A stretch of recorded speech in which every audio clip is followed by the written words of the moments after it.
ونصلي ونسلم على رسوله الكريم أما بعد فأعوذ بالله من الشيطان الرجيم بسم الله الرحمن الرحيم إنما يريد الله ليذهب عنكم الرجس أهل البيت ويطهركم تطهيرا وقال تبارك وتعالى وَلَنَبْلُوَنَّكُمْ بِشَيْءٍ مِّنَ الْخَوْفِ وَالْجُوعِ وَنَقْصٍ مِّنَ الْأَمْوَالِ وَالْأَنفُسِ وَالثَّمَرَاتِ وَبَشِّرِ الصَّابِرِينَ الَّذِينَ إِذَا أَصَابَتْهُم مُّصِيبَةٌ قَالُوا إِنَّا لِلَّهِ وَإِنَّا إِلَيْهِ راجعون أولئك عليهم صلوات من ربهم والرحمة وأولئك هم المهتدون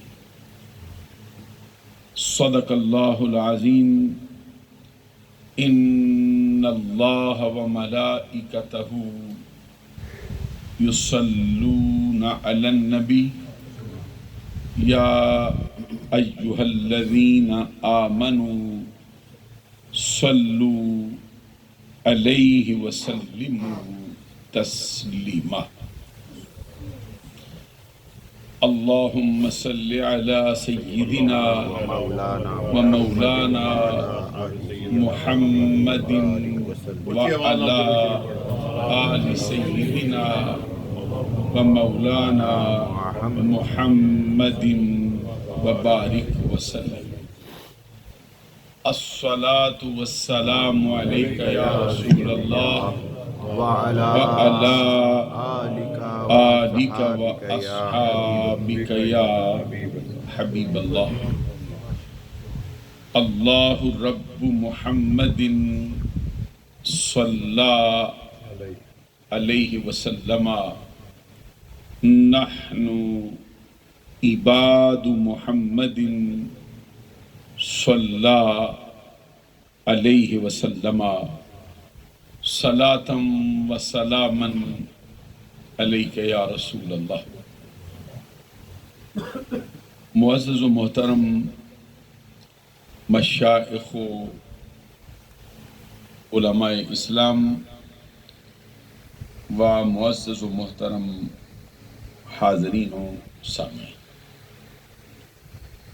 بالخصوص آج کی اس پروقار تقریب کے سرپرست اعلیٰ اور آج کی اس تقریب کے صدر محترم و روح رواں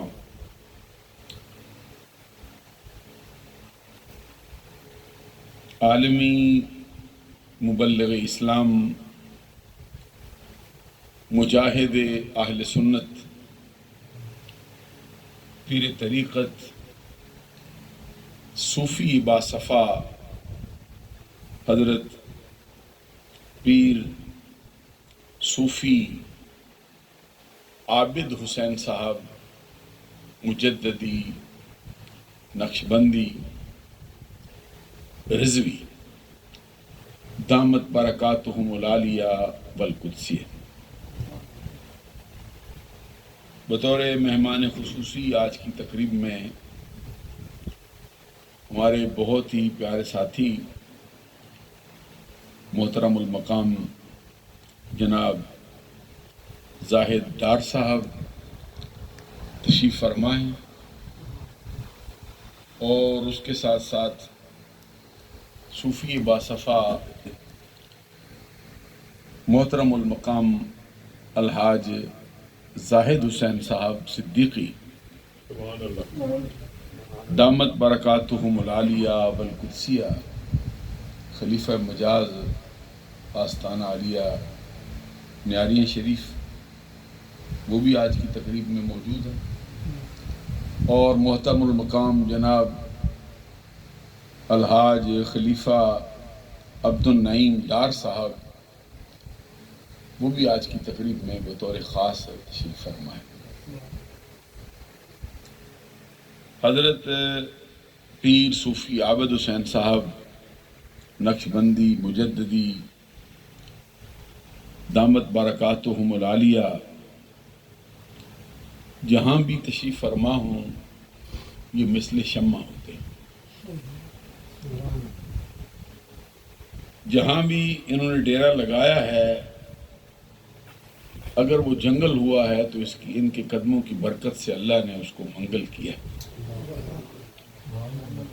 پاکستان میں ہوں یا انگلستان میں ہوں یا دیگر علاقوں میں ہوں، ان کی یہی منشا ہوتی ہے کہ اللہ اور اس کے رسول جل جلالہ و صلی اللہ علیہ وسلم کے پیغام کو عام کیا جائے۔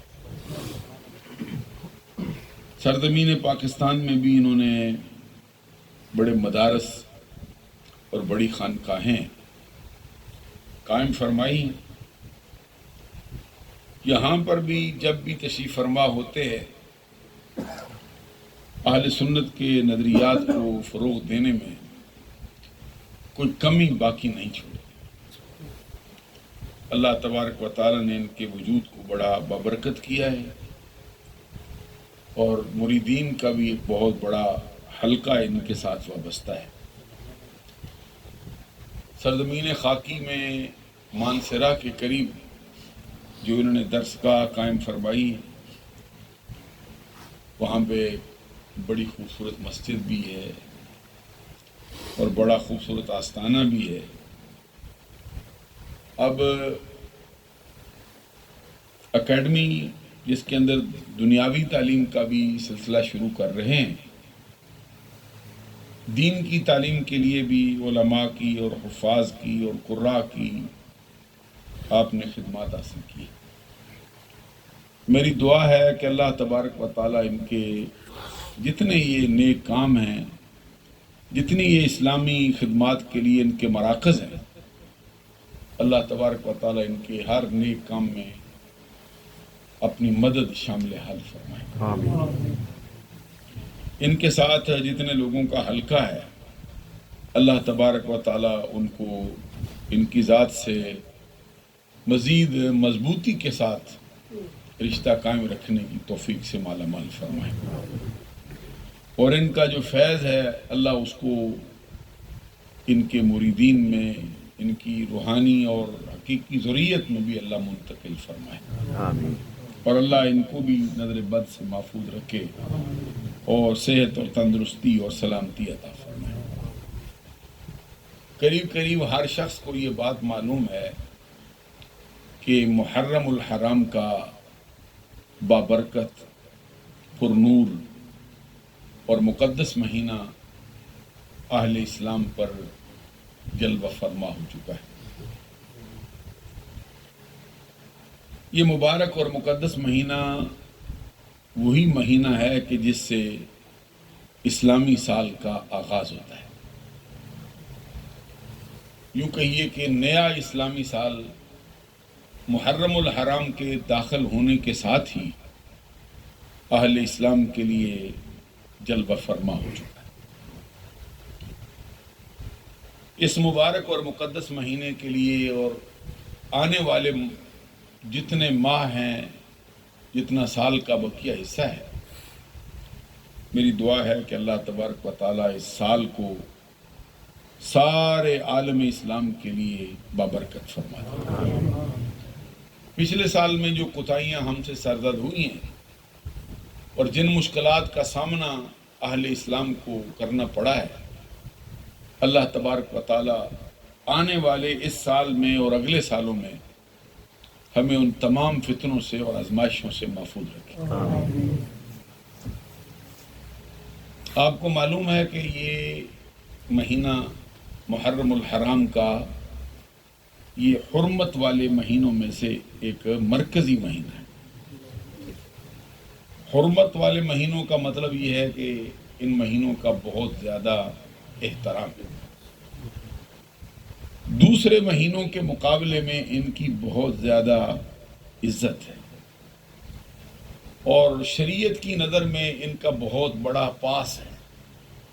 قرآن پاک میں اللہ تبارک و تعالیٰ کا فرمان ہے، ان عدت الشہور عند اللہ ان عدت الشہور عند اللہ اثنا عشر شہرا فی کتاب اللہ یوم خلق السماوات والارض منها اربعۃ حرم ذلک الدین القیم فلا تظلموا فیہن انفسکم۔ فرمایا کہ اللہ تبارک و تعالیٰ کے ہاں اللہ کی کتاب میں سال کے مہینوں کی تعداد 12 مقرر ہو چکی۔ معلوم ہوا کہ یہ سال کے 12 مہینے مخلوق نے نہیں بنائے ہیں، یہ اللہ تبارک و تعالیٰ نے قائم کیے۔ ان کی تعیین، ان کے انداز اور ان کے اندر جو دنوں کو ہفتوں کو پرونا ہے یہ بھی اللہ کی طرف سے۔ فرمایا کب سے سال کے مہینوں کی تعداد 12 مقرر ہوئی؟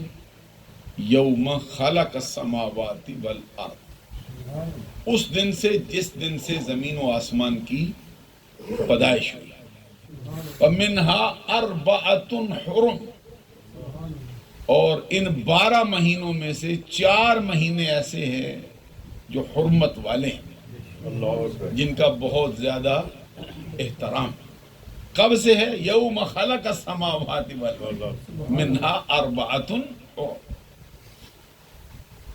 4 مہینے ان میں سے بہت زیادہ برکت والے۔ وہ کون سے ہیں؟ اس کی نشاندہی خود نبی اکرم صلی اللہ علیہ وسلم نے فرمائی۔ ایک سال کے آغاز میں،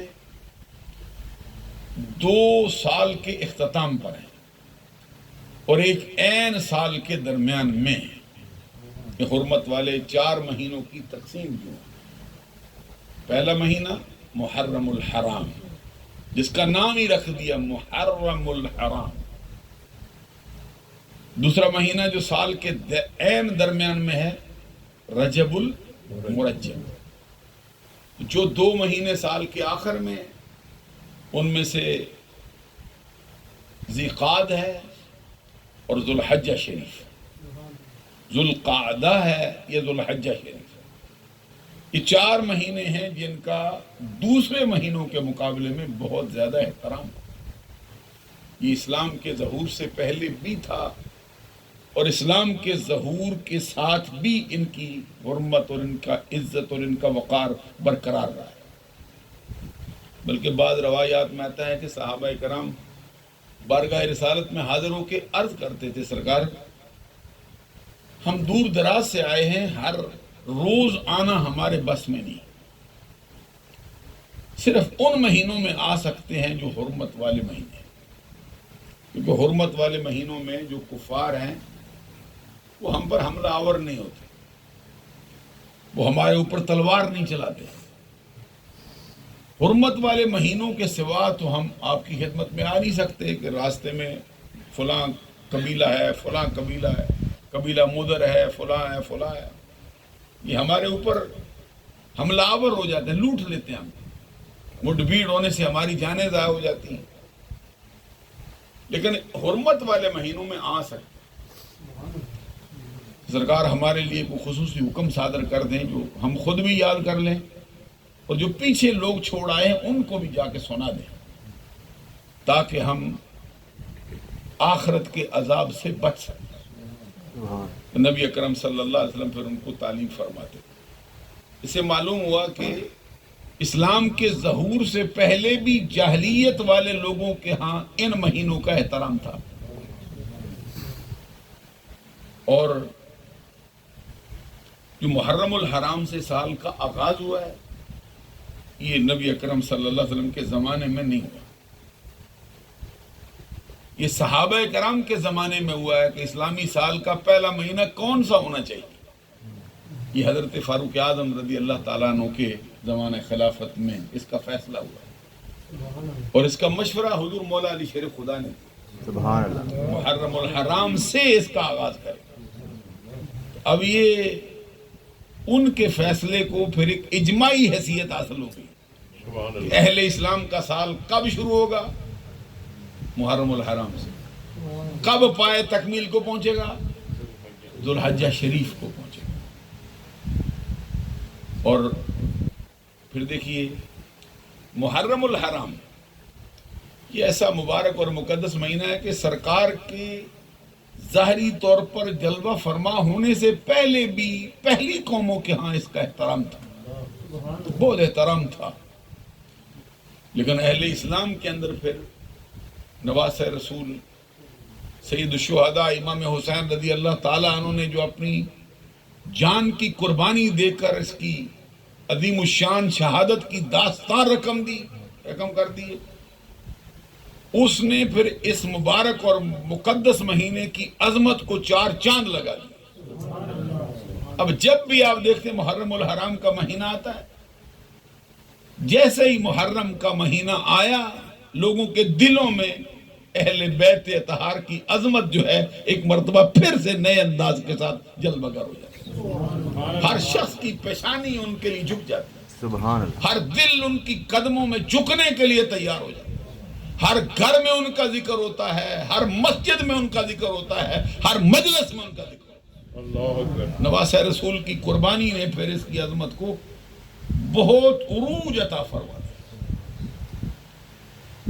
یہاں تک کہ بعض روایات میں آتا ہے، یہ بخاری شریف میں بھی موجود ہے، صحیح مسلم میں بھی، کہ نبی اکرم صلی اللہ علیہ وسلم جب اپنی زندگی میں مکہ سے ہجرت کر کے مدینہ شریف میں تشریف لائے، لما قدم المدینہ فوجد الیہود صیاما یوم عاشوراء فقال رسول اللہ صلی اللہ علیہ وسلم ما هذا اليوم الذي تصومونه فقالوا هذا يوم عظيم انجى الله موسى وقومه وغرق فرعون وقومه فصامه موسى شكرا ونحن نصومه فقال رسول الله صلی اللہ علیہ وسلم نحن احق واولى بموسى منكم وصامه وامر بصيامه او کما قال النبی صلی اللہ علیہ وسلم۔ یہ بڑی مشہور حدیث ہے، صحیح بخاری میں بھی ہے اور صحیح مسلم میں بھی، کہ نبی اکرم صلی اللہ علیہ وسلم جب مکہ سے ہجرت فرما کر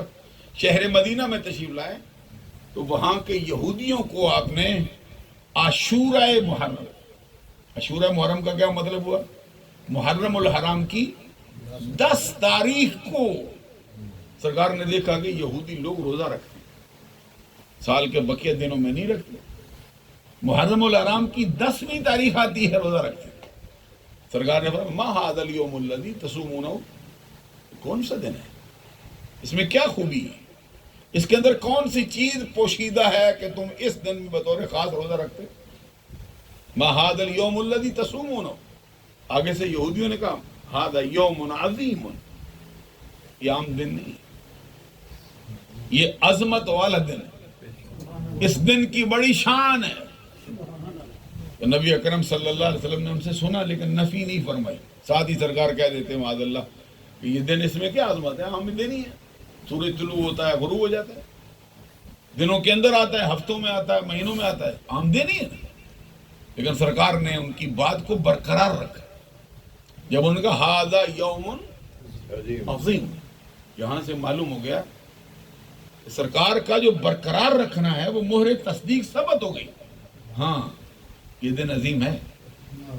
معلوم ہوا کہ کبھی کسی خارجی چیز کے سبب سے عام دن جو ہے وہ عظمت والا ہو جاتا ہے۔ 10 محرم الحرام عام دنوں کے مقابلے میں عظمت والا ہو جائے، سرکار اس کو برقرار رکھتے ہیں، تو جس دن مصطفیٰ خود جلوہ فرما ہو وہ دن کیوں عظمت والا نہیں ہو جاتا؟ ھذا یوم عظیم، کیوں عظیم ہوا ہے؟ انہوں نے وجہ بتائی، کہتے ہیں انجى الله موسى وقومه وغرق فرعون وقومه، کہ اللہ تبارک و تعالیٰ نے اس دن میں موسیٰ علیہ السلام کو اور موسیٰ علیہ السلام کی قوم کو فرعون سے اور فرعونیوں سے، فرعون کے ساتھیوں سے نجات دی۔ ان کی پوری قوم کی جان چھوٹی ہے ان سے، ان کی غلامی سے بچ گئے. اور وغرک فرعون وقومہ، اور بذات خود جو دشمن خدا ہے، دشمن موسیٰ ہے، دشمن انسانیت ہے فرعون، وہ بھی غرق ہوا ہے، اس کی قوم بھی غرق ہو گئی. تو ان کے غرق ہونے کی وجہ سے اور موسیٰ علیہ السلام کی قوم کے نجات پا جانے کی وجہ سے یہ دن عام نہیں رہا.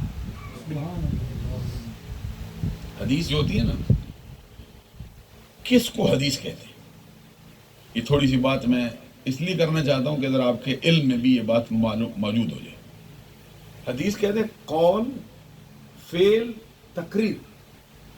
نبی اکرم صلی اللہ علیہ وسلم کا حدیث کہتے ہیں قول، فعل، تقریر. یہی آگے پھر اگلا ہے قول، فعل، تقریر. صحابی کا بھی حدیث کہلاتا ہے. قول، فعل، تقریر تابعی کا بھی حدیث کہلاتا ہے. تینوں، قول، فعل، تقریر سرکار کا ہو حدیث، قول، فعل، تقریر صحابی کی ہو حدیث، قول، فعل، تقریر تابعی کی ہو حدیث. لیکن ان کو پھر الگ الگ قسموں میں تقسیم کیا. قول، فعل، تقریر سرکار کا ہو حدیث مرفوع ہے. قول، فعل، تقریر صحابی کی ہو حدیث موقوف. قول، فعل، تقریر تابعی کی ہو حدیث مقطوع.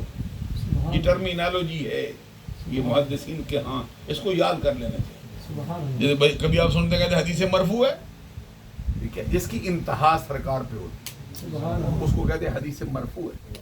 جس کی قول کی، فعل کی، تقریر کی انتہا صحابی صدیق اکبر پر، فاروق اعظم پر، عثمان غنی پر، حیدر کرار پر، رضوان اللہ تعالی علیہ مجمعین دیگر صحابہ پہ ہو، اس کو کہتے ہیں یہ حدیث موقوف.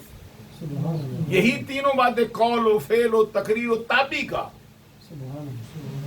اس کو بھی حدیث کہتے ہیں، لیکن حدیث مقطوع کہا جاتا ہے. اب قول سمجھ آتا ہے، زبان سے جو جملہ نکلتا ہے اس کو کہتے ہیں قول، سرکار کا فرمان، یہ قول.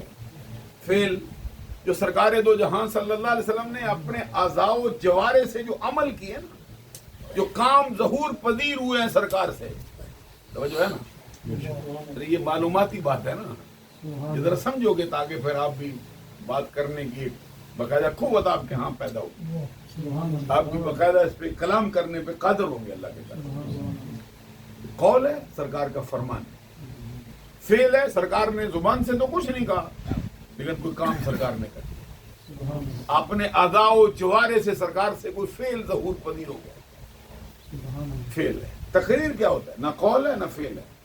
تقریر کیا چیز ہے؟ نہ سرکار کا فرمان ہے نہ سرکار کا عمل ہے، بلکہ آپ کی موجودگی میں کسی اور کا فعل ہے، کسی اور کا کام ہے، کسی اور کا عمل ہے، کسی اور کا جملہ ہے. سرکار نے اس کو رد نہیں کیا، برقرار رکھ دیا، حدیث کا درجہ پا گیا، اس کو کہتے ہیں تقریر ہے. میں یہ کہتا ہوں جب یہودیوں نے کہا تھا کہ ہذا یوم عظیم، تو سرکار نے اس کو برقرار رکھا، تو یہ حدیث بھی ہو گئی، حدیث تقریری بھی ہو گئی اور حدیث مرفوع کا درجہ بھی پا گئی. کیوں ہوا جی؟ جو فرمایا اب آگے سے انہیں یہودیوں نے کہا کہ موسیٰ علیہ السلام کو اللہ نے نجات دی اور فرعون کو غرق کر دیا. فرعون غرق ہوا ہے تو موسیٰ علیہ السلام نے شکرانے کا پھر روزہ رکھا. یہ معلوم ہوا کہ جب کوئی دشمن خدا اور اس سے زمین، اس کے وجود سے زمین پاک ہو جاتی ہے تو اللہ کے نبی شکرانہ ادا کرنے کے لیے کبھی روزہ رکھتے، کبھی سر سجدے میں رکھ دیتے. جیسے یہ ابو جہل جب مرا ہے تو سرکار نے بھی شکرانہ ادا کیا. تو معلوم ہو گیا کہ اس طرح کے دشمنوں سے جب زمین کا وجود پاک ہو جاتا ہے تو شکرانہ ادا کرنا یہ نہ صرف جائز ہے بلکہ نبیوں کی سنت. وہ جو میاں محمد بخش رحمۃ اللہ علیہ نے کہا نا کہ دشمن مرے تھے خوشی نہ کریے، وہ ان جیسے دشمنوں کی بات نہیں، وہ ذاتیات کے دشمن ہے جو ہمارے معاشرے میں چھوٹے درجے میں پائے جاتے ہیں. اتنے بڑے مرے تو پھر شکرانہ ادا ہوتا ہے.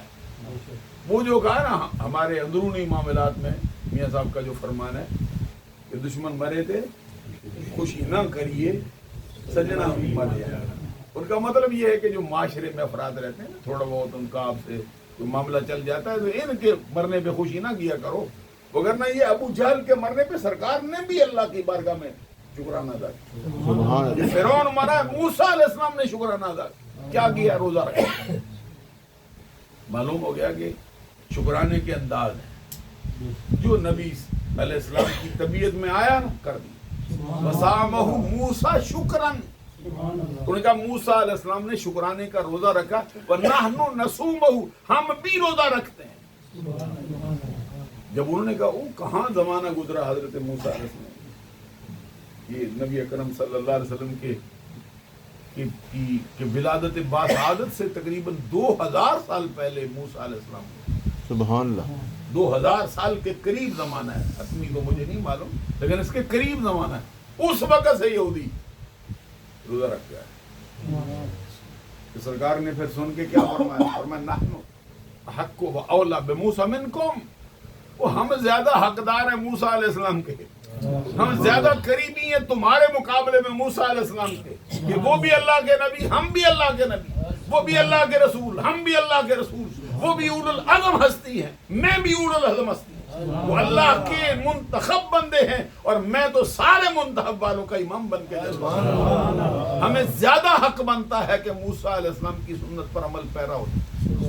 سرکار کہتا فصام رسول اللہ صلی اللہ علیہ وسلم وامر بصیامہ، سرکار نے پھر خود بھی 10 محرم الحرام کا روزہ سبحان اللہ. اور صحابہ کرام سے وامر بصیامہ، صحابہ کرام کو بھی فرمایا تم بھی رکھو.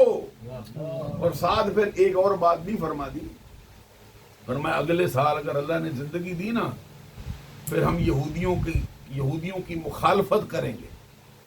یہودی ایک رکھتے ہیں نا، اگلا سال آیا ہم 9 محرم کا بھی رکھیں گے 10 محرم، تاکہ معلوم ہو جائے ہم ان کی تقلید میں نہیں کرتے، اسلام کا اپنا انداز. اس سے معلوم ہو گیا کہ یہ محرم الحرام کا مہینہ یہ پہلے سے بھی بہت عظمت کا باعث ہے، بہت اس کا احترام ہے. اور یہ دیگر انبیاء کرام کے بھی اس کے ساتھ بہت سے مسائل وابستہ ہیں. بہت سی کتابوں میں اس کی تاریخ لکھی، لیکن جو مقام اور جو مرتبہ محرم الحرام کے مقدس مہینے کو امام علی مقام سید الشہداء امام حسین رضی اللہ تعالیٰ عنہ کی قربانی نے بخش دیا ہے، یوں کہیے کہ وہ ایسا امر ہو گیا ہے کہ اب اس کے مقابلے میں دوسرے دن جو ہیں وہ چھوٹے دکھائی دیں. یہ سید الشہداء امام علی مقام یا رسول اللہ.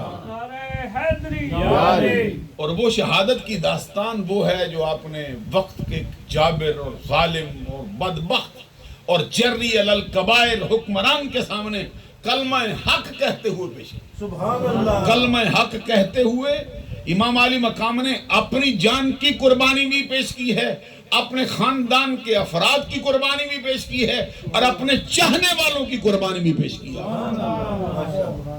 اور امام علی مقام سید الشہداء امام حسین رضی اللہ تعالیٰ عنہ کی قربانی یہ اسلام والوں کی ایسی قربانی، ایسی شہادت کی داستان ہے کہ دیگر شہادتوں کے وقت گزرنے کے ساتھ جو نقوش ہیں وہ تھوڑے مٹ جاتے ہیں، لیکن امام علی مقام کی شہادت کی داستانیں ایسے انمٹ نقوش چھوڑے ہیں کہ جو وقت گزرتا جا رہا ہے اس کا سبق مزید نکھرتا جا رہا ہے.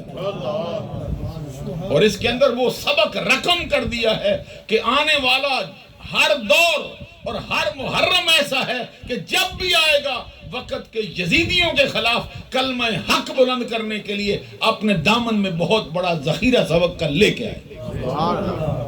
یہ پہلا مہینہ امام علی مقام کی شہادت، اور جو اس سے پہلے ابھی گزرا ہے آخری مہینہ سال کا وہ بھی قربانیوں سے بھرا پڑا. اس کے اندر وہ شہادت ہے حضرت فاروق اعظم رضی اللہ تعالیٰ عنہ کی شہادت پچھلے مہینے میں، اور پھر حضرت عثمان غنی کی شہادت پچھلے مہینے میں. حضرت نے یہ مضمون بھی رکھا، حضرت فاروق اعظم کی شہادت، حضرت عثمان غنی کی شہادت اور سید الشہداء امام حسین رضی اللہ تعالیٰ عنہ کی شہادت. ان تینوں شہادتوں پر نبی اکرم صلی اللہ علیہ وسلم نے پہلے سے ہی بتا دیا کہ عمر بھی شہید ہے، عثمان بھی شہید ہے، میرا بیٹا حسین بھی شہید ہے۔ تینوں کے لیے سرکار نے ان کے لیے آنے سے پہلے یہ بات بتائی۔ بڑی مشہور حدیث ہے، خود سرکار تشریف لے گئے، احد پہاڑ پر چڑھ گئے، تو سرکار کے جانے سے احد پہاڑ میں ایک زلزلہ برپا ہوا ہے۔ جب پہاڑ کو بھی زلزلے آتے ہیں نا، پہاڑ ہلنا شروع ہو گیا۔ کیوں ہلا ہے؟ اس کو بھی معلوم ہے کہ آج جو میرے اوپر ہستی تشریف لائی ہے یہ اللہ کے محبوب ہیں، نبیوں کے سردار ہیں۔ حضور نبی اکرم صلی اللہ علیہ وسلم اس پہاڑ کے بارے میں خود فرماتے تھے، احد جبل یحبنا ونحبہ، یہ احد پہاڑ ہے، ہم سے محبت کرتا ہے، ہم میں سے محبت کرتا ہے۔ معلوم ہے کچھ خطوں سے سرکار نے بھی محبت خود فرمائی۔ سرکار نے فرمایا ہم اس سے محبت کرتے ہیں، یہ ہم سے محبت کرتے ہیں۔ اس دن گئے نا پہاڑ پہ وجد طاری ہو گیا، سرکار آ گئے ہیں، جیسے بندہ خوش ہوتا ہے۔ تو یہ پہاڑ کو بھی اللہ تعالیٰ نے سمجھ شعور سے مالا مال کرا، تو سرکار نے اس پہ ٹھوکر ماری پہنچ پداربا، سرکار نے ٹھوکر ماری، ٹھوکر مار کے فرمایا اسکت احد فإنما علیک نبی و صدیق و شہیدان، سبحان اللہ، اے پہاڑ رک جا، تجھے معلوم نہیں تیرے اوپر جو ہستیاں جلوہ گر ہوئی ہیں ان میں ایک اللہ کے نبی ہیں، ایک صدیق ہیں، دو شہید ہیں۔ سبحان اللہ، خود سرکار نبی تو صدیق کون ہے؟ صدیق، پروانہ چراغ مصطفیٰ، سبحان یار اللہ، غار مصطفیٰ، سبحان یار مزار مصطفیٰ، مزاج شناسہ نبوت، منبع جود و سخا، مرکز مہر و وفا، پیکر صدق و صفا، محور تسلیم و رضا، حضرت ابو بکر صدیق رضی اللہ۔ یہ انما علیک نبی و صدیق و شہیدان، آگاہ ہو جانا تیرے اوپر کون ہے، ایک نبی ہے، ایک صدیق ہے، اور دو شہید۔ شہیدوں میں سے کون کون ہے؟ حضرت عمر بن خطاب فاروق اعظم رضی اللہ عنہ، اور حضرت عثمان غنی رضی اللہ تعالیٰ عنہ۔ اسی دن سرکار نے فیصلہ کر دیا کہ عثمان بھی شہادت کا مرتبہ پائے گا، عمر بھی شہادت کا مرتبہ پائے گا، اور صدیق کا مرتبہ تو ہے ہی سب سے جدا گانا، صدیق ہے۔ اور حضرت امام علی مقام امام حسین رضی اللہ تعالیٰ عنہ کی پیدائش کے وقت ہی سرکار نے اعلان کر دیا تھا کہ یہ شہید ہوں۔ اور بعض روایات میں یہ بھی آیا ہے کہ امام علی مقام کی پیدائش کے وقت جو نام رکھا تھا اس نام کے اندر ہی شہادت کا مفہوم پایا جاتا ہے۔ سبحان اللہ، حضرت امام حسن مجتبی رضی اللہ تعالیٰ عنہ کی پیدائش ہوئی نا، سرکار تشریف لائے ہیں، سرکار آئے ہیں، اپنی پیاری لخت جگر خاتون جنت فاطمہ الزہرا رضی اللہ تعالیٰ عنہ کے گھر میں مبارکباد دی، فاطمہ کو مبارک۔ سرکار دو جہاں صلی اللہ علیہ وسلم نے آتے ہی اپنے شہزادے کو اپنے ہاتھوں پہ اٹھایا سبحان اللہ، اور اپنے سینے سے لگایا اور پیار کیا، منہ چوما ہے، اور حضرت علی شیر خدا سے سوال کیا بتا اس بچے کا نام کیا رکھتا ہے؟ حضرت علی شیر خدا رضی اللہ تعالیٰ عنہ نے کہا سرکار غلام کی کیا مجال ہے، کیا آقا کے ہوتے ہوئے کوئی نام تجویز کر دے، لیکن اگر آپ نے پوچھ ہی لیا ہے تو پھر ایک بات میرے دل میں ہے، میرا دل چاہتا ہے میں اس بچے کا نام حرب رکھوں۔ حرب جنگ کو کہتے ہیں، جنگ کو، یہ بچوں کے نام جنگ پہ بھی رکھے جاتے ہیں۔ یہ حضور مولا علی شیر خدا ہے نا، ان کو جنگ میں لطف آتا ہے، ان کو تلوار چلانے میں مزہ آتا ہے، زخم لگانے میں، زخم کھانے میں مزہ آتا ہے۔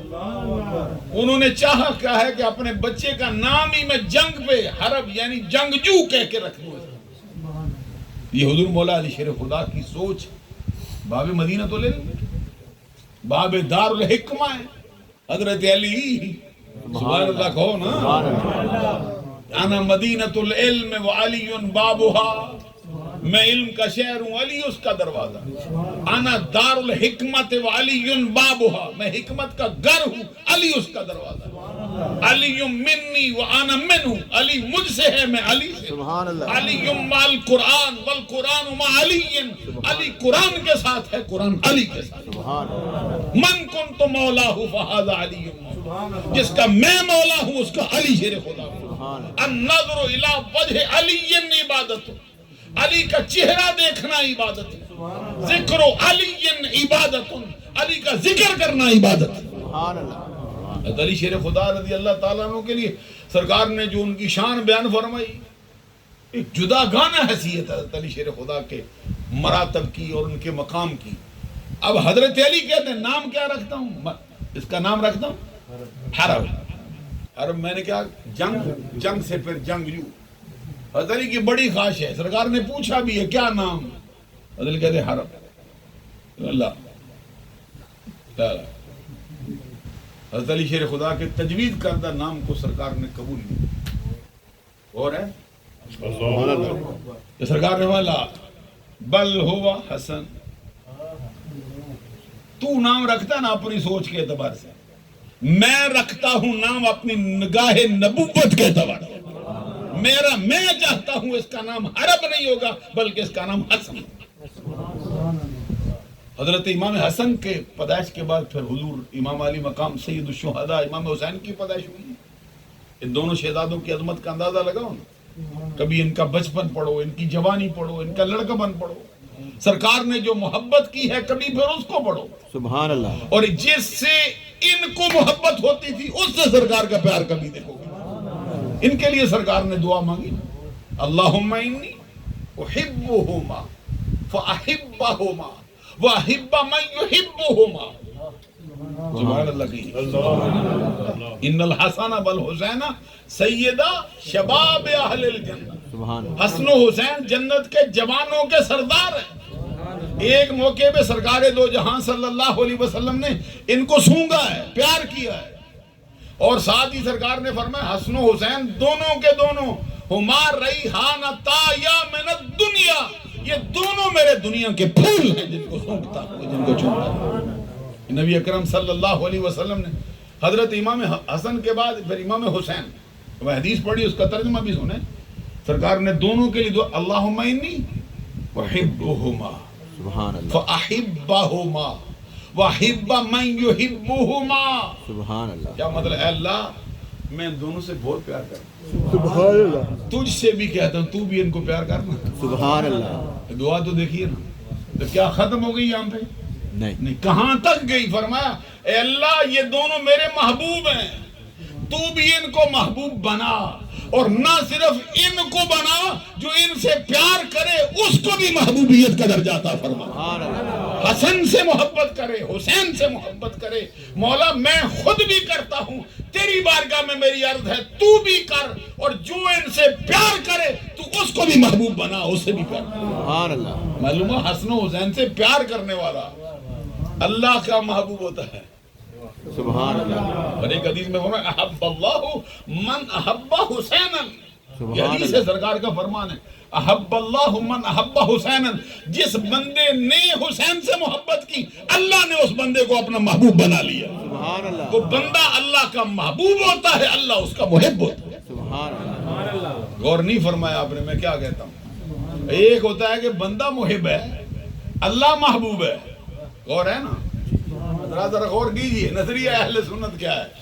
حدیث میں سرکار نے فیصلہ کر دیا، فرمایا من احب اللہ من احب اللہ من احب حسینا، جس بندے نے بھی حسین سے سچی محبت کی وہ اللہ کا محبوب ہو جائے، سبحان اللہ، اللہ کا محبوب ہوگا۔ وہ معلوم ہو گیا حسین کی محبت بندے کو رب کی محبوبیت کے درجے پر فائز کر۔ سبحان اللہ، ایک دن دو دن ہوگا نہیں، فرمایا الی یوم القیامہ، اس کا مفہوم کیا ہوا کہ قیامت تک آنے والا جو بندہ بھی حسین سے سچی محبت کرے گا اللہ تبارک و تعالیٰ اس بندے کو اپنا محبوب بنائے۔ سرکار کی چاہت بھی ہے، سرکار کی دعا بھی ہے۔ سبحان اللہ، حضرت امام علی مقام سید الشہداء امام حسین پیدا ہوئے نا تو سرکار دو جہاں پھر تشریف لائے۔ کیسا منظر ہے جی، بچے پیدا ہوں تو ان کے والدین آتے ہیں، ان کے رشتہ دار آتے ہیں، ان کا نانا آتا ہے، ان کا ماموں آتا ہے، ان کا کوئی اور رشتہ دار آتا ہے، یہاں حسن پیدا ہوئے مصطفیٰ آئے, سبحان اللہ, حسین پیدا ہوئے نبیوں کے سردار آئے. سبحان اللہ, سرکار دو جہاں صلی اللہ علیہ وسلم نے پھر حسین امام علی مقام کو اپنے ہاتھوں پہ اٹھایا, ہاتھوں پہ اٹھایا ہی اور پھر اپنے سینے سے لگایا اور پیار کیا, منہ چوما ہے, لعاب دہن اپنی زبان مبارک ان کے منہ میں ڈالی, پھر حضرت علی سے پوچھو بتا اب کیا نام رکھتا ہے, سبحان اللہ, اب کیا نام ہے. حضور مولا علی شیر خدا رضی اللہ, پھر وہی جملہ کہتے سرکار آپ آقا ہو میں غلام ہوں, غلام کی کیا مجال ہے کہ آپ کے ہوتے ہوئے میں نام رکھوں, لیکن آپ نے چونکہ پوچھ لیا نا, میرے دل میں ایک آرزو ہے, ایک تمنا ہے, ایک خواہش ہے, کیا ہے, کہتے میں چاہتا ہوں اس کا نام حرب ہے. حرب, سبحان اللہ, سبحان اللہ. سبحان اللہ کہتے یہاں حضرت علی شیر خدا کی جو آرزو ہے اس کو بھی اپنے پیش نظر رکھو کہ کوئی بندہ جو ہے حضرت علی سے محبت کرے تو حضرت علی کیا چاہتے ہیں, اپنے بچے کا نام میں جنگجو رکھنا چاہتا ہوں, حرب رکھنا چاہتا ہوں. جن کا یہ نظریہ ہمارا شعبہ ہی نہیں ہے, ہم تو کوئی اور ہی پیغام دیتے ہیں, یہ جنگ کرنا ہمارے شعبے میں شامل نہیں ہے. تو جس کو اپنا امام مانتے ہو, جو سچے امام ہیں, جو سچے رہبر ہیں, جو سچے پیر ہیں علی شیر خدا, وہ تو اپنے بچے کا نام پہلے کا بھی حرب رکھنا چاہتے ہیں, دوسرے کا بھی. سرکار میں تو حرب ہی رکھنا چاہوں, تو سرکار نے پھر کیا فرمایا, اللہ بل ہوا حسین, سبحان اللہ, علی شیر خدا نام تجویز کریں, حضرت علی شیر خدا کا تجویز کردہ نہ ہو پھر اس کو بدل تو سرکار ہی سکتے ہیں, اور کس کی مجال ہے. بے شک, بے شک, حضور مولا علی شیر خدا کی فہم, ان کا فہم, ان کی بصیرت, ان کی نگاہ, ان کا علم, ان کی حکمت, ان کی دانائی, کون اس کا مقابلہ کر سکتا. حضرت فاروق اعظم رضی اللہ تعالیٰ جن کے علم کا کوئی کنارہ نہیں, وہ کہتے ہیں حضرت علی شیر خدا کو یہ جو فیصلے کی قوت ملی ہے کسی اور کو نہیں ملی. علی اقضانا, یہ فاروق اعظم کہتے ہیں جو ہمارے صحابہ میں جو قاضیوں میں سب سے بڑا قاضی ہے وہ علی شیر خدا ہے, دوسرا کوئی. علم کی بات نہیں کہ قاضی جو بڑا فیصلہ کر سکتا ہے حضرت علی کا فیصلہ ہے, تو اب اس کے اوپر کوئی منسوخی کا حکم سرکار ہی صادر کر سکتا ہے. بے شک, تو سرکار نے فرمایا اللہ بل ہوا حسین, حسین, علی تو حرب رکھنا چاہتا ہے لیکن میں اس کو حسین کہتا ہوں. سبحان اللہ, پہلے بیٹے کا نام حسن, دوسرے کا نام, اور اسی طرح تیسرے بچے بھی پیدا ہوئے. اور ایک روایت میں آتا ہے کہ سرکار دو جہاں صلی اللہ علیہ وسلم نے ان کی پیدائش کے وقت جبریل کو بلایا تھا, اور جبریل امین کو بلا کے فرمایا تھا جبریل بتا ان بچوں کے نام کیا رکھے. حضرت جبریل امین کے مشورے سے پھر نام رکھے. کیا نام تھا؟ حضرت جبریل امین کہتے سرکار حضرت علی کو آپ سے وہی نسبت ہے جو حضرت موسیٰ علیہ السلام کے ساتھ ہارون علیہ السلام کو تھی. سبحان اللہ, ان کے 3 بچے تھے, اللہ نے آپ کو بھی, آپ کے بھائی علی کو بھی 3 ہی عطا کر. سبحان اللہ, سرکار نے فرمایا پھر بتا کیا کریں گے. ان کے جو نام تھے نا, ان کے وزن پر, ان کی طرز پر آپ بھی بچوں کے نام رکھتے. سبحان اللہ, سرکار نے فرمایا کیا نام تھا ان کا. کہتے ایک بچے کا نام تھا شبر, دوسرے کا نام تھا شبیر, تیسرے کا نام تھا مشبر. یہ ہے وزن, شبر ہے, شبیر ہے اور مشبر ہے. تو سرکار نے جبریل امین سے فرمایا کہ یہ تو عبرانی زبان کے نام ہے, عربی میں اس کا کیا ترجمہ بنتا ہے. حضرت جبریل امین نے کہا سرکار شبر سے حسن, شبیر سے حسین, حسین, اور مشبر سے محسن. ایک حسن, دوسرا حسین, تیسرا محسن. سبحان تو ساتھ ہی سرکار نے نام رکھے, ساتھ ہی فرمایا الحسن والحسین اسمان من اسماء اہل الجنہ. یہ دونوں حسن حسین کے جو نام ہیں یہ دنیا کے نام ہی نہیں. جب تک یہ بچے پیدا نہیں ہوئے تھے کسی کا نام حسن و حسین رکھا ہی نہیں گیا, جنت میں چھپا کے رکھے گئے. ادھر یہ بچے پیدا ہوئے, ادھر وہ نام بھی اتار دیے گئے. میرے سے یہ جنتی نام ہے, حسن بھی اور حسین بھی. تو اب یہاں پہ علماء نے لکھا کہ ایک ہی طرز پہ بدل کے نام رکھ دیے, تینوں میں دیکھ, ہا سین نون, حسن میں بھی ہے, ہا سین نون حسین میں بھی ہے, اور ہا سین نون محسن میں بھی, تینوں کے اندر. یہاں کہتے ہیں کہ یہ کیوں بدل بدل کے رکھے, ایک ہی وزن اور کوئی لائے نہیں.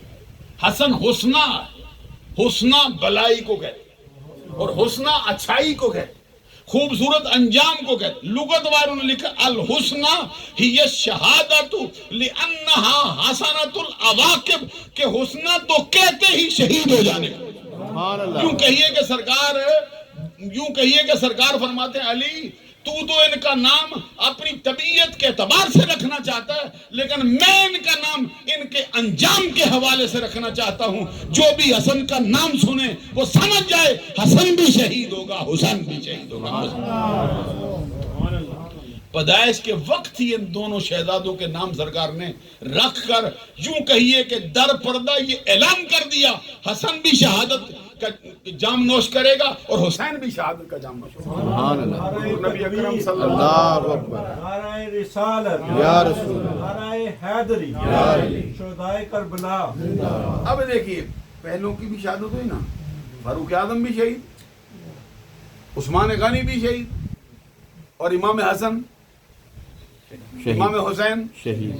تو یہاں دیکھیے آپ نے جو مضمون رکھا فاروق اعظم کی شہادت، آپ نے جو مضمون رکھا حضرت عثمان غنی پیکر شرم و حیا، آئینہ جمال مصطفیٰ حضرت عثمان غنی ذو النورین رضی اللہ تعالیٰ عنہ۔ کیا مرتبہ ہے، سرکار کی دو بیٹیاں یکے بعد دیگرے ان کے نکاح میں جلوہ گر ہوئی، سبحان اللہ، اور پوری نسل انسانی میں کسی بندے کو یہ شرف حاصل نہیں کہ اس کے نکاح میں کسی نبی کی دو بیٹیاں باری باری آئی ہوں۔ سبحان نسل انسانی میں حضرت آدم کے زمانے سے لے کر تا قیامت کسی بندے کو یہ مرتبہ حاصل نہیں ہوا اس کے نکاح میں کسی نبی کی دو بیٹیاں آئی ہوں۔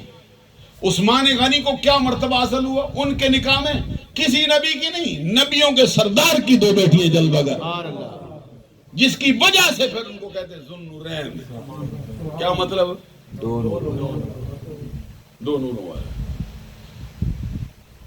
اس پر بات تو بہت ہونی چاہیے۔ عثمان ذو النورین ہے۔ حضور مولا علی شیر خدا سے سوال ہوا تھا، کیا کہتے عثمان کے بارے میں؟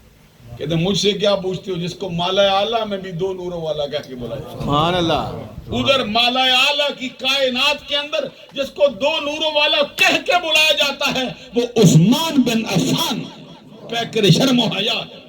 امام احمد رضا نے بھی نذرانہ پیش کرتے کہا ہے نور کی سرکار سے پایا دوشالہ نور کا، او مبارک ذو النورین تجھ کو جوڑا نور۔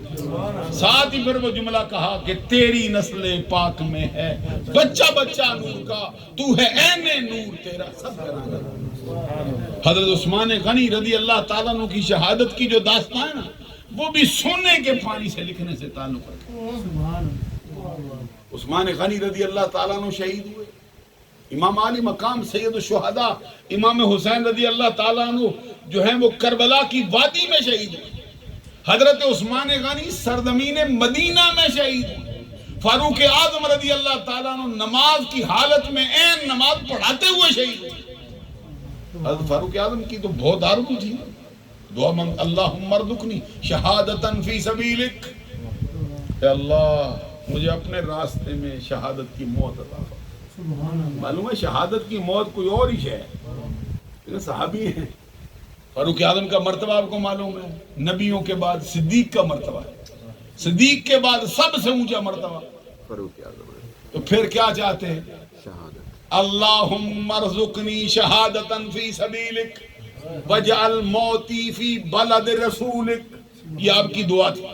کیا مطلب ہے اس کے، اللہ مجھے اپنے راستے میں شہادت دے، اے اللہ مجھے اپنے حبیب کے شہر میں موت دینا، میں مکہ میں نہ مروں، اور نہیں ہوتا، میں میدان جنگ میں نہ مروں، میرا انتقال کسی اور جگہ پہ نہ ہو، جب میری آخری سانس آئے، اجل کا لمحہ آئے، مصطفیٰ کے پیارے شہر میں آئے جس میں مصطفیٰ کے قدم لگے، اس شہر میں مجھے موت آئے جس میں مصطفیٰ کی گفتگو کی آوازیں بلند ہو رہی، اس شہر میں موت آئے جس میں مصطفیٰ مسکراتے رہے، اس شہر میں موت آئے جس میں مصطفیٰ کے پسینے کے عطر میں۔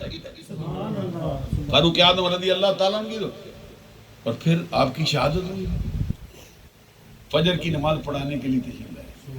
آپ کی زندگی مبارک کبھی پڑھو نا، فاروق اعظم رضی اللہ تعالیٰ عنہ جاگ کر پہرا دیا ہے، وقت کا خلیفہ ہے، کئی ہزار مربع میل کی سلطنت ان کے زیر تسلط، تو وہ فاروق اعظم ساری ساری رات جاگتے رہتے. حضرت فاروق اعظم رضی اللہ تعالیٰ عنہ کی دعا قبول ہوئی. اللہ تبارک و تعالیٰ نے پھر اسی شہر میں، صرف شہر میں نہیں، مسجد نبوی میں ان کو شہادت عطا فرمائی اور کب عطا فرمائی؟ شہر بھی مدینہ، نماز بھی کون سی؟ نماز فجر مسجد نبوی میں ابھی پڑھنا شروع کیا تھا نا، چھپا بیٹھا ہے. کون شخص ہے؟ ابھی لولو فیروز، جو فاروق اعظم رضی اللہ تعالیٰ عنہ کے دشمن ہے نا، وہ آج بھی اپنے بچوں کے نام اس کے نام پہ رکھتے ہیں، بلڈنگوں کے نام رکھے ہوئے ہیں. ابھی لولو فیروز منزل رکھا. کیوں رکھا ہے؟ جو فاروق اعظم کا دشمن ہے نا، جس نے مارا ہے ان کو. فاروق اعظم رضی اللہ تعالیٰ عنہ کو جس نے وار کیے ہیں خنجر کے، کئی وار کیے نماز کی حالت میں. ظاہر ہے وہ خنجر لگتا ہے پھر بندہ جو ہے وہ قائم تو نہیں رہ سکتا. فاروق اعظم رضی اللہ تعالیٰ عنہ کے ساتھ ساتھ کچھ لوگ اور بچانے کے لیے دوڑے نا، اس نے 13 افراد کو زخمی کیا، جن میں سے 6 بندوں کا پھر انتقال ہوا. ابھی لولو فیروز نے حضرت فاروق اعظم رضی اللہ تعالیٰ عنہ کو شہید کیا ہے مسجد نبوی میں. 26 ذی الحج کو آپ کو زخم لگے. اس کے بعد پھر چند دن تک آپ کی زندگی باقی رہی. پینے کے لیے پانی آپ کو پیش کیا گیا، پہلے نبیز پلائی گئی زخموں کے راستے باہر، پھر آپ کو دودھ پیش کیا گیا، زخموں کے راستے باہر نکلا. طبیب کو بلا گیا، اس نے کہا یہ زخم کاری ہو چکا ہے، اب کوئی علاج کارگر نہیں ہوگا، اس کی انتہا کیا ہے؟ مثال ہو. حضرت فاروق اعظم رضی اللہ تعالیٰ اس وقت کیا حال تھا. ابھی میں ایک بات آپ کی خدمت میں عرض کر دوں، نہیں عن المنکر کرنے میں، عمل بالمعروف کرنے میں فاروق اعظم کا اس وقت کیا حال تھا. ایک صحابی نے آپ سے کہا کہ اب آپ نے وصیت کرنی ہے تو اپنے بیٹے کو سلطنت دے دیں، خلیفہ بنا دیں. اب بہت ناراض ہوئے، اس کے لیے ایک جھڑک کا جملہ بول کے اس وقت فرمایا مجھے کیا مشورہ دیتا ہے، اس بندے کو، اس بچے کو میں خلیفہ مقرر کر دوں جس کو اپنی بیوی کو صحیح لفظوں سے طلاق دینا بھی نہیں آتا، کس راستے پہ مجھے چلانا چاہتا ہے. اس وقت فاروق اعظم سے ایک شخص مل کے گیا، تھوڑی دیر بیٹھا نا، فاروق اعظم کی تعریف کرتا ہے کہ آپ جیسا بندہ پھر شاید کوئی نہ آ سکے. تو فاروق اعظم نے اس کے منہ پہ ہاتھ رکھ دیا، فرمایا ایسا نہ کر، چھوڑ. اس نے کہا نہیں مجھے کہنے دیجیے، اس سے بڑھ کر کہنے کا وقت کب آئے گا. فاروق اعظم نے فرمایا اچھا تو کہنا ہی چاہتا نا، پھر کچھ کہہ، جو میں کہتا ہوں وہ کہہ. کہتے کیا کہوں؟ آپ نے فرمایا پھر اللہ سے یہ دعا مانگنا مجھے برابر برابر چھوڑ دے. اللہ اکبر، سبحان اللہ. یہ فاروق اعظم نے آخری جملہ کا فرمایا پھر اللہ سے یہ دعا مانگ کہ جو میری نیکیاں ہیں مجھے اس کی جزا نہ دے، جو مجھ سے خطائیں ہوئی ہیں ان پر مجھ پہ گرفت نہ کرے، برابر برابر چھوڑ دے، اس کی مہربانی ہے. اللہ اکبر.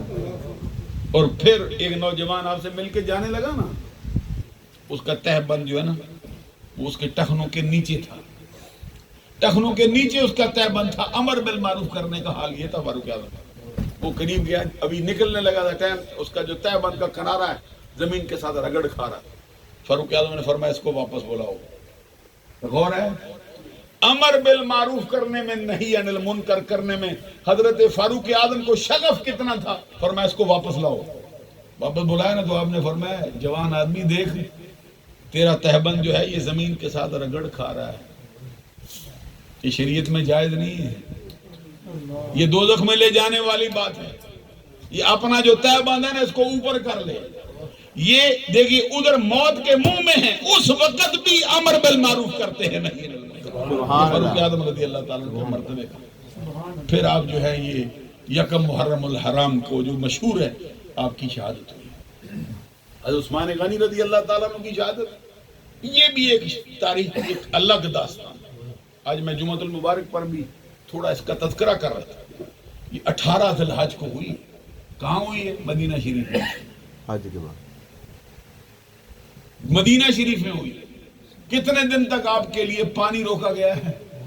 کتنے دن تک آپ کے لیے کھانا پینے سے آپ کو محروم رکھا گیا؟ 40 دن تک آپ کا جو آستانہ ہے آپ کا جو گھر مبارک ہے اس کا محاصرہ کیا گیا، نہ پانی پہنچنے دیا ہے نہ کھانے کی کوئی چیز پہنچنے، محاصرہ کیے بیٹھے لوگ موجود ہیں۔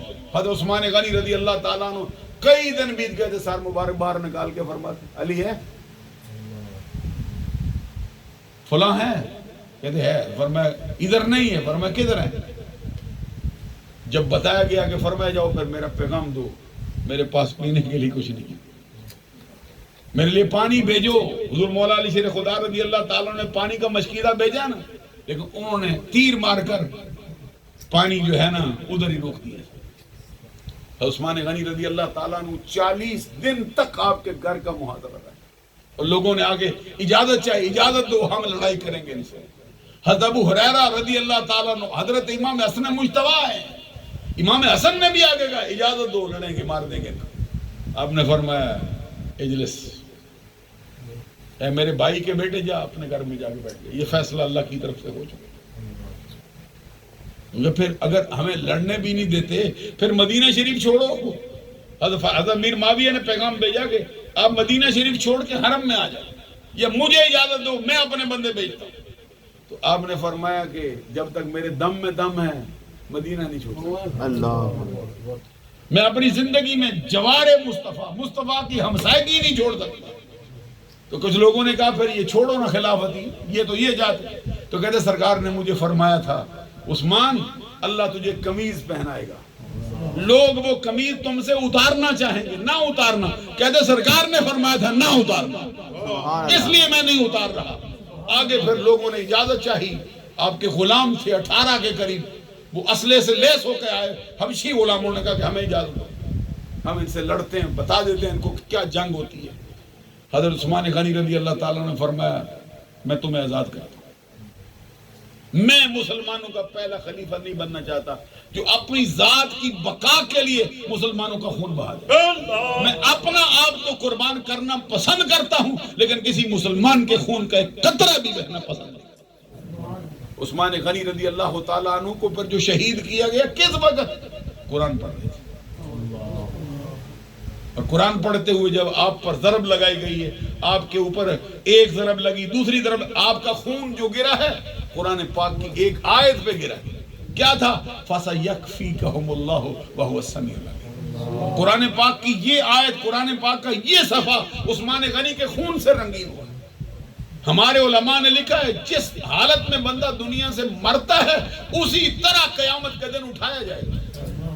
معلوم ہوا کہ عثمان قرآن پڑھتا ہوا شہید ہوا ہے، قیامت کے دن عثمان قرآن پڑھتا ہوا اٹھائے گا۔ کہتے جس جگہ پر بندے کے خون کے قطرے گریں گے وہ جگہ قیامت کے دن بندے کی شہادت کی گواہی دے گی۔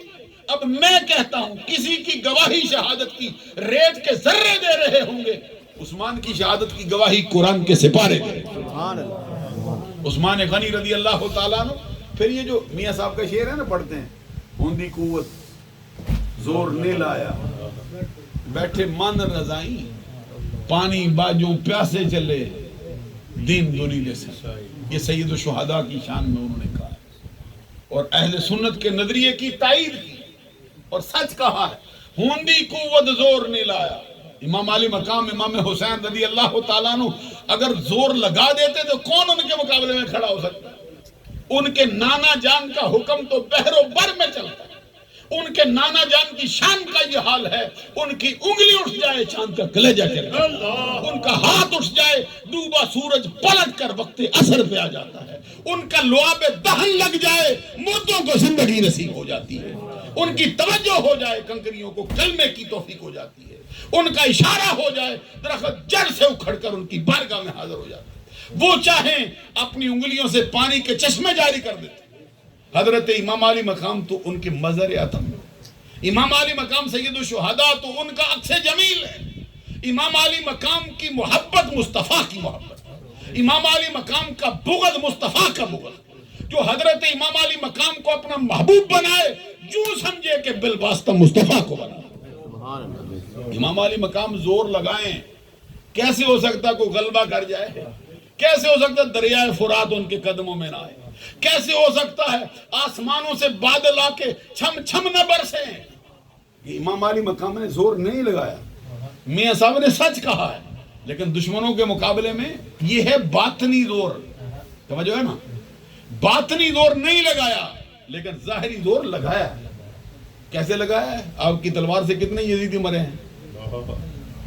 بولیے نا. امام علی مقام امام حسین کی تلوار سے کوئی ایک یزیدی تو نہیں مارا. یہ تو مثل شیر تھے، شیر کے بیٹے تھے، اسد اللہ الغالب کے بیٹے تھے، اور خود بھی شیر، ان کے بھائی بھی شیر، خود بھی سید، بھائی بھی سید، اماں بھی سیدہ اور والد بھی سید. سبحان اللہ.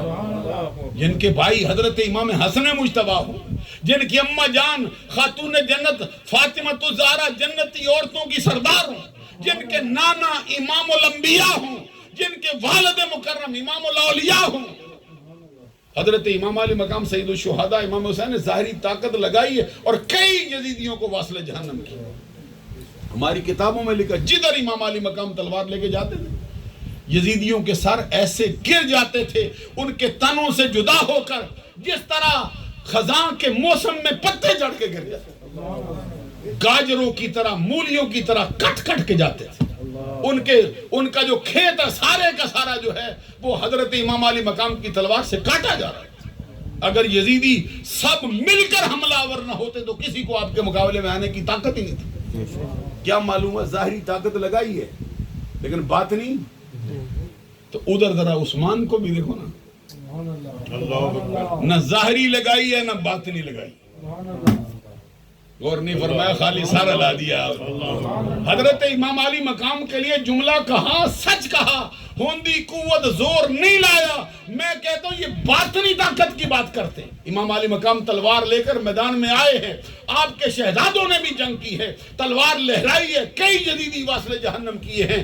آپ کے بھائی حضرت عباس نے بھی کیے ہیں، آپ کے بیٹوں نے حضرت علی اکبر نے بھی کیے ہیں، آپ کے بھانجوں نے بھی کیے ہیں.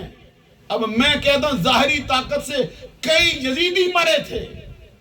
عثمان کی بات مجھے بتاؤ، یہاں شان کیا ہے؟ نہ ظاہری طاقت لگائی ہے نہ باطنی طاقت، اور پوری سلطنت کا بادشاہ وقت ہے، خلیفہ وقت ہے، جس کی سلطنت کے اندر حضرت علی شیر خدا جیسے جری جوان ہیں. نہ حضرت علی شیر خدا سے کہا، نہ کسی اور صحابی سے کہا میرے لیے تلوار اٹھاؤ. تلوار کی اجازت چاہتے تھے لیکن عثمان کا حال یہ ہے، کہتا میں اپنی ذات کی بقا کے لیے پہلا خلیفہ نہیں بننا چاہتا جو مسلمان، جو سرکار دو جہاں کا شہر مدینہ اس کے خون سے رنگین ہو جائے. میں شہادت کو قبول کرتا ہوں لیکن کسی کا خون میری وجہ سے بہنا نہیں چاہیے. معلوم ہوا کہ یہ شعر جس طرح سید الشہداء امام حسین پہ صادق آتا ہے اسی طرح عثمان غنی پر بھی. میں پھر یہ کہتا ہوں، وہ جو اقبال نے کہا نا، غریب ہو سادہ ہو رنگی ہے داستان حرم، اس میں کوئی شک ہے؟ غریب کیا مطلب ہوتا ہے؟ یعنی انوکھی ہے. غریب بمانا عجیب، عجیب و غریب. وہ غریب وہ نہیں جو ہمارے ہاں ہوتا ہے، جس کے پاس پیسے نہ ہو، جو غریب فقیر ہو، وہ نہیں. غریب ہو سادہ ہو رنگی ہے. کیا الفاظ ہیں، اقبال پر بھی اترے بیٹھے ہیں. لگتا ہے اس پر بھی ایک القاء ہو گیا ہے. کیسے لفظ ہے؟ غریب ہو سادہ ہو رنگی. یہ بیک وقت سادہ اور رنگی ہو سکتی ہے؟ مجھے نہیں. اردو تو پڑھتے رہتے ہو نا. غریب و سادہ و رنگی، کیا بات ہے اقبال کی. غریب و سادہ و رنگی ہے داستان حرم، نہایت اس کی حسین. ابتدا ہے اسماعیل، اسماعیل نے ابتدا کی ہے اور انتہا تک اس کو حسین نے پہنچا دیا. میں کہتا ہوں یہ بات بالکل سچ ہے، اول و آخر سچ ہے کہ ابتدا تو حضرت اسماعیل نے کی ہے، انتہا تک حسین نے پہنچایا ہے. میں کہتا ہوں اس کے درمیان بھی دیکھو کبھی عثمان کی شہادت کا حال کیا ہے، کیسی غریب ہے، کیسی سادہ ہے، کیسی درمیان میں اس کا مرتبہ بھی اونچا ہوا. یہ 3 شہادتوں کا حکم تھا. 2 پہ تھوڑی باتیں ہوئی.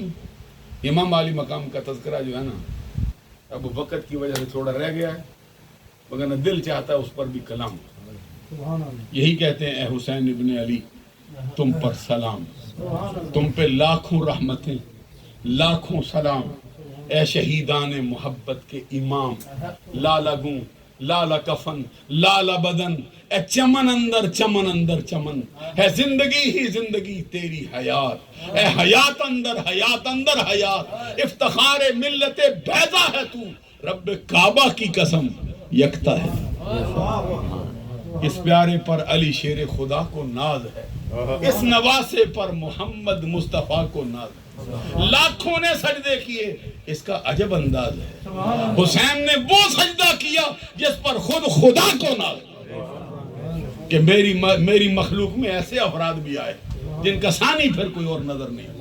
امام علی مقام امام حسین رضی اللہ تعالیٰ عنہ نے شہادت کی وہ داستان رقم کی جس کے سبب سے انہوں نے اپنا خون دے کر اسلام کے پودے کی جو آب یاری کی ہے، اس کے سبب سے یہ جو اسلام کا شجر ہے، اسلام کا پودا ہے، قیامت تک یہ بار آور بھی رہے گا اور ہرا بھرا بھی رہے گا۔ اللہ تعالی ہم سب کو ان کی ذات سے محبت کرنے کی توفیق سے مالا مال۔ ایک بات کہتا ہوں، نظریہ اہل سنت میں جو سرکار کی اولاد کی محبت ہے وہ سرکار ہی کی محبت کا نام، بے شک سرکار کی اولاد کی محبت حقیقت میں سرکار ہی کی محبت۔ ہمارے سلسلے میں ایک بزرگ ہوئے، ان کا ایک شعر ہے کمال کا لکھا ہے، فرماتے حب اولاد نبی حب نبی است، ہر کے راہ این حب نہ باشد اجنبی است۔ اللہ سنو کیا کہتے ہیں، فرماتے ہیں حب اولاد نبی حب نبی است، ہر کے راہ این حب نہ باشد اجنبی است۔ کہتے ہیں سرکار کی اولاد کی محبت حقیقت میں سرکار ہی کی محبت ہے۔ جس شخص کو یہ محبت نصیب نہ ہوئی ہو وہ کسی اور مذہب کا ہو سکتا ہے، سنی مذہب کا بندہ نہیں ہو سکتا۔ سنی کہلانے کے لیے ضروری ہے حسن سے بھی محبت ہو، حسین سے بھی محبت ہو، ان کی اولادوں سے بھی محبت ہو، اور ان کی اولاد کی محبت بالواسطہ نبی صلی اللہ علیہ وسلم کی محبت۔ اور حضور امام الربانی مجد الفسانی شیخ احمد فاروقی سرہندی رضی اللہ تعالیٰ عنہ نے تو یہ فرمایا، کہتے ہیں کہ محبت اہل بیت سرمایہ اہل سنت۔ سبحان اللہ، دیکھو جی ہمارا نظریہ کیا ہے، محبت اہل بیت سرمایہ ہے، سرمایہ کہتے اہل سنت کے پاس جمع پونجی کیا ہے، اہل سنت نے جو خزانہ سنبھال کے رکھا ہے وہ کیا ہے، کہتے اور نہیں کوئی ہے، وہ اہل بیت کی محبت ہے اور کچھ۔ ایک تو یہ فرمائی نا آخرت میں کام آئے گی اہل بیت کی محبت، ساتھ ایک اور بات کی فرمایا محبت اہل بیت علامت اہل سنت۔ اہل سنت کی علامت کیا ہے؟ حضرت نے یہ دستار مبارک پہنی سبز رنگ کی، اوپر چمکتا ہوا تاج ہے سنہری رنگ کا، اگر یہ صرف پوری دنیا میں تنہا یہ پہنتے ہو نا پھر ان کی علامت ہو سکتی ہے، اگر ان کے علاوہ بھی کوئی پہنے پھر ان کی علامت نہیں ہے۔ میں یہ دیکھتے ہیں آپ کے یہ سنت نبوی سمجھ کر یہ ماما شریف باندھتا ہوں، اگر میرے علاوہ کوئی اور نہ باندھتا ہو پوری دنیا میں پھر میری علامت ہو سکتا ہے۔ ڈار صاحب نے ٹوپی پہنی ہے سنہری رنگ کی سفید رنگ کی ملی جلی، اگر صرف دنیا میں یہ تنہا پہنتے ہو پھر ان کی علامت ہو سکتا ہے، وگرنہ نہیں۔ معلوم ہوا نہ یہ تاج ان کی علامت، نہ یہ امامہ میری علامت، نہ یہ ٹوپی ڈار صاحب کی علامت، نہ یہ خلیفہ زاہد صدیقی صاحب نے جو ہرے رنگ کا پرنا اپنے کندھے پہ ڈالا، نہ یہ ان کی علامت، کیونکہ اور لوگ بھی ایسا کرتے ہیں۔ تو علامت وہ ہوگی جو اس میں ہو، اس کے غیر میں نہ ہو۔ اللہ ابھی آپ نے غور نہیں فرمایا، علامت اس کو کہتے ہیں جو اس میں ہو اس کے غیر میں نہ ہو۔ کیا مطلب ہوا کہ سنیوں کی علامت یہ ہے کہ وہ اہل بیت سے پیار کرتے ہیں، یہ علامت صرف سنیوں میں پائی جاتی ہے، کسی اور میں نہیں پائی جاتی۔ اللہ تعالیٰ کی بارگاہ میں دعا ہے کہ وہ ہمارا جینا ہمارا مرنا اہل بیت صحابہ کرام ان کی محبت کے ساتھ وابستہ فرمائے۔ دوران گفتگو مجھ فقیر سے جتنی چھوٹی بڑی غلطیاں سرداد ہوئی ہوں، اللہ سے آپ لوگوں سے معافی کا طلبگار ہوں۔ وآخر دعوایا الحمدللہ رب العالمین۔